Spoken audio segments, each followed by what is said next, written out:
Acetaldehyde and Candida, the connection.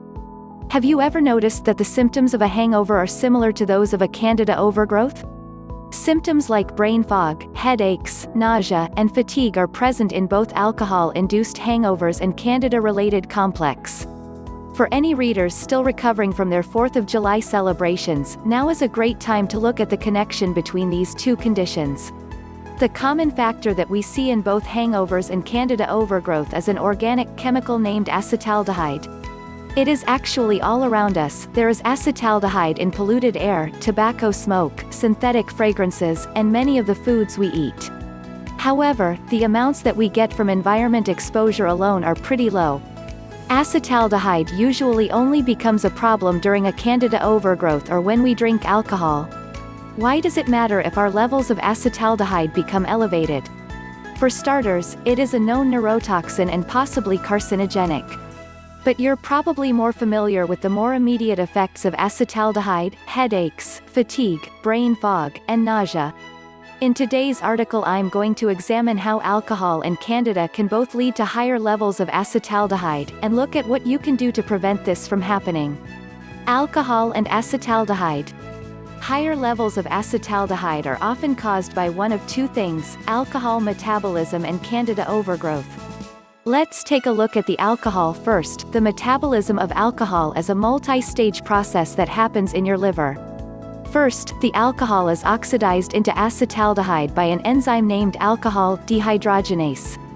Second, the acetaldehyde is broken down again into acetic acid, a harmless substance that is ultimately broken down further into carbon dioxide and water. When this process is running efficiently, the acetaldehyde exists only for a short period of time before being broken down. It doesn't have any time to circulate through your body and cause unpleasant symptoms like headaches and nausea. However, when the liver runs out of the substances like molybdenum and enzymes that it needs to complete this metabolic process, large amounts of acetaldehyde can remain. This is what happens when you drink too much, and it's one of the major causes of your hangover. Candida and acetaldehyde. Candida overgrowth is another significant contributor to elevated acetaldehyde levels, but through a very different process. If you are suffering from a Candida overgrowth, the Candida colonies in your gut continually produce a number of toxins as metabolic byproducts. Among these toxins are uric acid, ammonia, and, you guessed it, acetaldehyde. According to a team of researchers looking at the link between Candida overgrowth and Parkinson's disease, patients with chronic polysystemic candidiasis exhibit significantly elevated levels of acetaldehyde in the gastrointestinal (GI) tract. This phenomenon is a direct result of the metabolic processes of the invading organism, Candida albicans. Now you can see why many of the same symptoms regularly associated with hangovers, fatigue, nausea etc. frequently appear in Candida sufferers too. The toxic chemical that contributes to bad hangovers is the very same toxin that is released by the Candida albicans living in your gut. On a related note, have you noticed that your hangovers are particularly bad recently?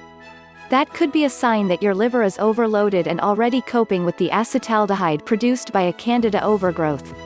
After you drink alcohol, your overstressed liver is simply unable to cope with the extra workload. Reducing your acetaldehyde levels. Cutting back on your alcohol intake is one sure way to reduce your acetaldehyde levels. You should consider doing this anyway, as part of a healthy, low-inflammatory, low-sugar diet. But if you're suffering from chronic Candida, your body is going to need a little more assistance. Supplements like molybdenum and milk thistle can help your liver to process the acetaldehyde into acetic acid and remove it more efficiently. This is certainly a useful way to get relief from your symptoms, but it's only a short-term fix. To achieve a long-term reduction in your acetaldehyde levels and relief from those annoying Candida symptoms, you need to attack your Candida overgrowth. As we describe in our Ultimate Candida Diet program, the best way to do this is through a staggered approach that incorporates a low-sugar diet, some natural antifungals, and a good probiotic. If you regularly suffer from symptoms like fatigue, headaches, and brain fog, an effective Candida treatment plan will offer relief.